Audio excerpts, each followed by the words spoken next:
હર ઘર સ્વદેશી અંતર્ગત ખંભાત કેળવણી મંડળ કોલેજ ખાતે કેબિનેટ મંત્રી શ્રી રમણભાઈ સોલંકીની અધ્યક્ષતામાં કાર્યક્રમ યોજાયો।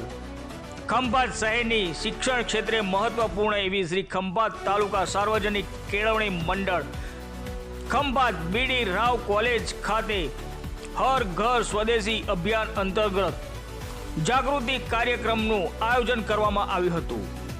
આ કાર્યક્રમનો મુખ્ય હેતુ સ્વદેશી ઉત્પાદનોના ઉપયોગ દ્વારા આત્મનિર્ભર ભારતના સંકલ્પને મજબૂત બનાવવાનો હતો। કાર્યક્રમ દરમિયાન કોલેજના પ્રાધ્યાપકો અને મહેમાન વક્તાઓએ સ્વદેશી ચીજ વસ્તુઓના મહત્વ પર વિગતવાર માર્ગદર્શન આપ્યું હતું। વિદ્યાર્થીઓને વિદેશી ઉત્પાદનોના બદલે દેશી ઉત્પાદનો અપનાવવાની અપીલ કરવામાં આવી। સ્વદેશીથી દેશની આર્થિક વૃદ્ધિ, રોજગાર સર્જન અને સાંસ્કૃતિક ઓળખ કેવી રીતે મજબૂત બને તે અંગે સમજ આપવામાં આવી। સમગ્ર કાર્યક્રમમાં ખંભાતના ધારાસભ્ય શ્રી ચિરાગભાઈ પટેલ, આણંદ જિલ્લા ભારતીય જનતા પાર્ટીના પ્રમુખ સંજયભાઈ પટેલ, ખંભાત તાલુકા સાર્વજનિક કેળવણી મંડળના પ્રમુખ રાજેશભાઈ રાવ, રણજીતસિંહ વિદ્યાર્થીઓએ ઉત્સાહપૂર્વક કાર્યક્રમમાં ઉપસ્થિત રહ્યા હતા અને સ્વદેશી અપનાવવાનો સંકલ્પ લીધો હતો। અંતે વોકલ ફોર લોકલના સંદેશ સાથે કાર્યક્રમનું સમાપન કરવામાં આવ્યું હતું।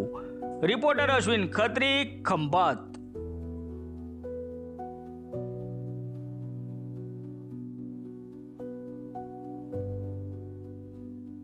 હર ઘર સ્વદેશી અભિયાન અંતર્ગત ખંભાત કોલેજ ખાતે કાર્યક્રમ યોજવામાં આવ્યો, શું કહેશો? આજ રોજ ખંભાત સાર્વજનિક કેળવણી મંડળના પટાંગણમાં કોલેજ ખાતે હર ઘર સ્વદેશી અભિયાનનો કાર્યક્રમ આદરણીય કેબિનેટ મંત્રી શ્રી રમણભાઈ સોલંકી સાહેબની અધ્યક્ષસ્થાને યોજવામાં આવ્યો। ખૂબ મોટી સંખ્યામાં કોલેજના વિદ્યાર્થીઓએ, શ્રેષ્ઠીઓએ અને ખંભાતના લોકોએ એનો લાભ લીધો।